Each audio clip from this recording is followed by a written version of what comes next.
Assalamualaikum warahmatullahi wabarakatuh. Perkenalkan, nama saya Ahmad Septiaji, NIM 2518092. Nah, di sini kami akan menjelaskan tentang pendekatan studi Islam. Nah, kata pendekatan termasuk dalam konteks studi Islam.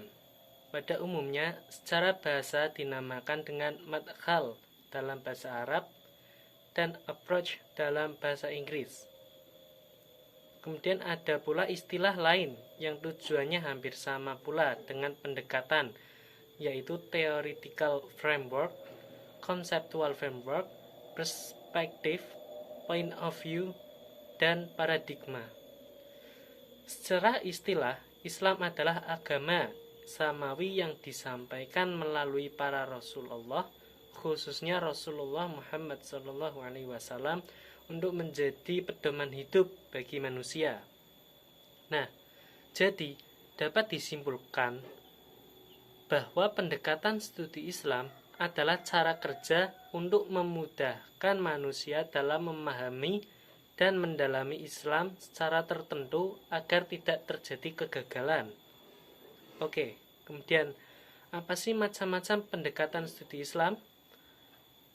Pendekatan studi Islam dibagi menjadi 4, yaitu pendekatan antropologis, kemudian pendekatan arkeologis, kemudian pendekatan fenomenologis, dan yang terakhir pendekatan psikologis. Kemudian apa sih pengertian dari 4 macam pendekatan studi Islam tersebut? Langsung saja kita simak video selanjutnya. Assalamualaikum warahmatullahi wabarakatuh. Saya Firial Samul Farhana dengan NIM 2520052. Saya dari kelas Metodologi Studi Islam B. Yang pertama ada pendekatan antropologi. Antropologi merupakan ilmu tentang masyarakat dengan bertitik tolak dari unsur-unsur tradisional mengenai aneka warna, bahasa-bahasa, dan sejarah perkembangannya serta persebarannya, dan mengenai dasar-dasar kebudayaan manusia dalam masyarakat. Memahami Islam secara antropologi memiliki makna memahami Islam dengan mengungkapkan tentang asal-usul manusia yang berbeda dengan pandangan teori evolusi atau The Origin of Species-nya Charles Darwin. Yang kedua, ada pendekatan arkeologis. Arkeologi berasal dari bahasa Yunani, arkeo yang berarti kuno, dan logos yang berarti ilmu. Nama alternatif arkeologi adalah ilmu sejarah kebudayaan material. Menurut bahasa, arkeologi adalah ilmu tentang kehidupan dan kebudayaan zaman kuno berdasarkan benda peninggalannya, seperti patung dan perkakas rumah tangga ilmu purbakala. Arkeologi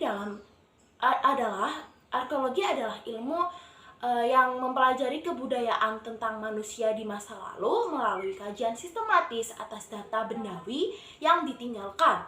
Berdasarkan definisi arkeologi di atas tadi, maka dapat ditarik suatu pengertian tentang arkeologi Islam, yakni ilmu yang mempelajari kebudayaan tentang manusia di masa lalu melalui kajian sistematis atas data bendawi yang ditinggalkan dan menjelaskan bagaimana keanekaragaman kultural di suatu kawasan dapat menghasilkan budaya tinggi atau peradaban hadlarah yang sekaligus membentuk pusat-pusat tamadun Islam. Assalamualaikum warahmatullahi wabarakatuh. Nama saya Ainunisa Alhasanah, NIM 2520062. Saya dari kelas Metodologi Studi Islam B. Yang selanjutnya yaitu pendekatan fenomenologis. Pendekatan fenomenologis berusaha mempelajari dan memahami berbagai gejala keagamaan sebagaimana apa adanya dengan cara membiarkan manifestasi-manifestasi pengalaman agama berbicara bagi dirinya sendiri. Pendekatan ini muncul pada akhir abad ke-20 terutama karena pengaruh filsafat yang dikembangkan oleh Edmund Husserl. Fenomenologi lahir dan diterapkan dalam studi agama sebagai suatu metode penelitian ilmiah yang dilawankan dengan pendekatan-pendekatan teologis.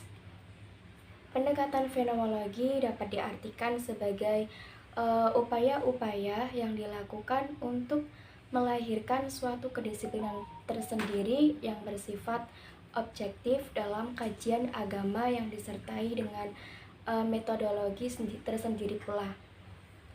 Mudahnya gini, pendekatan fenomenologi adalah pendekatan yang mencoba untuk menggabungkan sifat objektif dan subjektif yang ada dalam diri setiap pengkaji agama.